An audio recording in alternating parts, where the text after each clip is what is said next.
低买高卖是每个进入市场的人的愿望，动态平衡持仓就是解决这个问题的。举个例子，就是保持现金和股票始终是50%比50%，当价格下跌的时候就买入一些，当价格上涨的时候就卖出一些。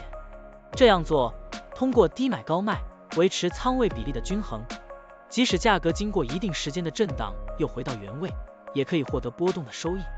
现在我们就设定一些参数，让 Stocktunning AI 帮我们生成程序，对英伟达 NVDA 进行回测计算。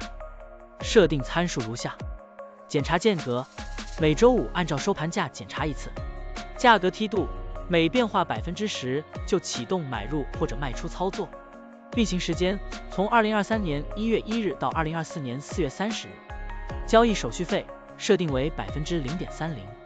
这样设定节省了盯盘的时间和操作次数。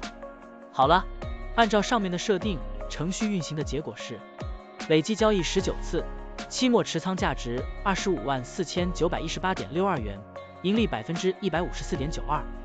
相比持仓不动，多盈利负358.12%。如果你希望更频繁的交易，可以把参数修改为持股仓位70%，每天按照收盘价检查一次持仓，每变化5%就进行平衡，这样就可以得到新的回测结果。累计交易59次，期末持仓价值365557.20元，盈利265.56%。相比持仓不动，多盈利负247.49%。股票的波动特性不一样，盈利效果就不同，参数设定不同，盈利效果也会不同。怎样找到最优的组合呢？请评论区留言，让 Stocktunning AI 来帮助你。股票调优 AI， 利用 AI 技术赋能您的股票选择与操作。本站内容不构成对任何人的投资建议，您应当基于自己的独立判断做出决策。